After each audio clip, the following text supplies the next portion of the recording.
continuamos conversando con Humbert Roa. Por aquí dice Carlos Guatache, pregúntale al invitado, ¿por qué el socialismo venezolano ahora permite la libre importación de bienes y servicios? Han liberado los precios y el control cambiario. Un socialismo capitalista ahora. No, nosotros simplemente lo que hemos hecho es, entendiendo la realidad, hemos permitido que un sector privado que está apostando al país pueda utilizar sus divisas para poder fortalecer el sistema de abastecimiento de bienes y servicios. Bastante divisas les entregamos, creo que lo va a hacer que ellos, permitir que ellos puedan traer, invertir y fortalecer toda la red de abastecimiento, no solamente de bodegones, sino de distintos bienes y servicios, no está mal. Lo que sí es cierto es que se ha generado, Humbert, una clase de venezolanos que tiene acceso a las divisas y otra que no tiene. Bueno, sí, nosotros no Por ejemplo, los salarios no están dolarizados, los salarios están en bolívar, en un bolívar devaluado, y frente a la escalada inflacionaria pues se vuelven sal y agua, ¿no? Por eso es que existe la bolsa clave, por eso es que existen los esquemas de protección que ha diseñado el presidente a través del carnet de la patria, precisamente para utilizar un complemento que pueda apalear, porque lo hemos dicho, Vladimir, el esquema de crisis, como ha tocado la cotidianidad del día a día venezolano, nosotros no podemos negarla. El bloqueo ha hecho un daño fortísimo en esa área y que bueno, aquí estamos, reinventando, aplicando toda la reingeniería posible para activar la industria petrolera. Nosotros vamos a seguir trabajando en fortalecer la desinversión que hoy se pueda. Fíjate, con el petróleo, te coloco un ejemplo, porque hablar de las divisas en Venezuela es obligatorio mirar hacia el petróleo. ¿Por qué? Porque el 96% de lo que ingresa a este país por concepto, de las divisas que ingresa a este país, la genera la industria petrolera. Eso es mentira, que fulanito genera y no sé cuánto, no. El 96% lo genera la industria petrolera. Y si a ti te bloquean la posibilidad de refinanciar tu deuda, te bloquean la posibilidad de emitir deuda, de hacer alianzas estratégicas con las marcas que son las que fabrican esos taladros y las tecnologías para la extracción petrolera. Cuando tú estás frente a ese elemento, cuando no te permiten traer los químicos necesarios para diluir y hacer la petroquímica y el combustible que necesita el país para poder funcionar, tú estás frente a un elemento que está afectando y que termina afectándote el día a día del venezolano, desde los índices macroeconómicos hasta cosas tan sencillas como el gas, llenar combustible, etc. Aquí dice Pedro Villarroel, la ceguera ideológica no permite la reflexión, es más fácil pedir perdón por el desastre creado, por Dios, dice, ¿no? Joana Rivero te dice, pregúntale a su invitado si tiene interés en un proyecto para instalar un sistema de generación eléctrica en el estado de Trujillo, que me responda a este Twitter. Mira, nosotros creo que si algo ha apostado y seguimos apostando en el país, retornar la normalidad de todo el esquema de inclusión que le dio la revolución bolivariana al pueblo venezolano.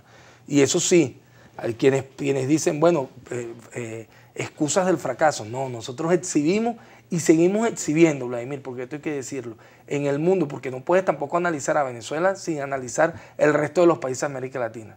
No veamos nada más, insisto, no veamos los números en frío, vean lo que ocurre en su población aguas abajo.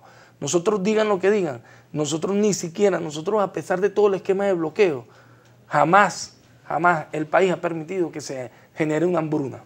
Jamás hemos dejado de atender en los dispensarios públicos. Que tengan problemas, sí, pero jamás hemos atentado contra la salud y la educación Cuando pública. tú como diputado del PSUV, que está diciendo lo que está diciendo, ves gente que recoge cosas de la basura para comer y para llevarse cosas para venderlo, ¿qué piensas? Mira, si es para venderlo, yo creo que eso para ocurre... comer incluso, hemos visto gente comiendo de la basura, yo los he visto.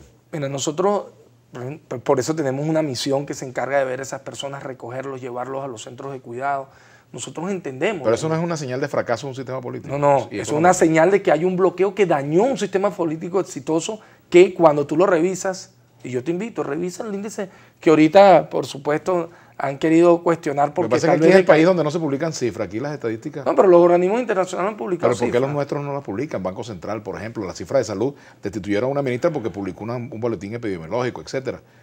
No sé, eso no llega hasta ahí. Lo que yo sí trato de decirte, Vladimir, es que negar que Venezuela nunca había tenido los niveles de inclusión y los niveles de distribución equitativa de la renta como lo tuvo en el marco de la Revolución Bolivariana y que seguimos haciendo el esfuerzo. Lo único que ahora tenemos que recapitalizarnos para poder, como te dije, reflotar nuestra industria petrolera, fortalecer nuestra industria de hierro, del aluminio, comenzar a producir lo que nos comemos, cambiar inclusive nuestros patrones de consumo.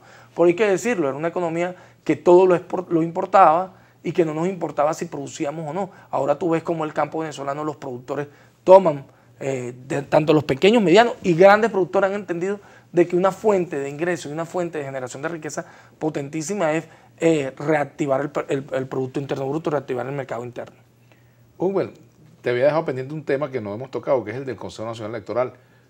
La Asamblea Nacional tiene la tarea pues, de elegir ese Consejo Nacional Electoral. No se ha designado todavía el comité de postulaciones, o pues los representantes de la sociedad civil.